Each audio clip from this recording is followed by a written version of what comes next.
Vseživljenjsko učenje je osnova in bistvo celotnega človeštva. Če se pogledamo nazaj v sivo davnino, v zgodovino, takrat so se praljudje učili eden od drugega, razvijali novo znanje, učili so se od starejših. In to je šlo potem, človeštvo je napredovalo s tem, da je bilo to prvo neformalno učenje, to se pravi vseživljenjsko učenje, izkustveno učenje.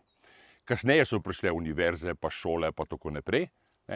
Tako da nas to vseživljenjsko učenje pravzaprav spremlja, po moji presoji, kot nuja, celo življenje posameznika in to se pravi tudi celo zgodovino človeštva.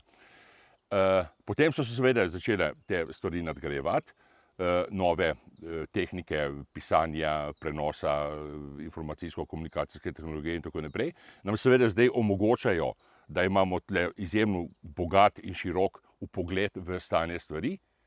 Ampak ne glede na karkoli, je bistveno, da se posameznik zavestno odloči in sprejme to ponotranji, da je vseživljenjsko učenje nekaj takega in koristnega in porabnega in nujnega kot dihanje, kot kroženje krvi po žilah. To se pravi kot neka telesna aktivnost, se pravi kot neka hrana. Ne za telo, ampak tudi hrana za dušo, hrana za možgane. In s tem pravzaprav na nek način postajamo kot ljudje in kot človeštvo, seveda na nek način vsak dan boljši, zato ker se pač te ideje, različne ideje tega vseživljenjskega učenja, seveda znotraj tega kot nek prod v reke, ki se vali in ga obrusi, tako se tudi te posamezne ideje v človeštvu na nek način obrusijo in na vrh priplavajo te dobre, uporabne in koristne. Se pravi, pomembno pa je, da vsak posameznik prvič ponotranji to potrebo po vseživljenjskem učenju in tudi seveda, da se on kot posameznik vključi in tudi začne na nek način druge učiti. Mene je izjemno blizu ta misel od Zorana Jelenca, ki je rekel each one, teach one.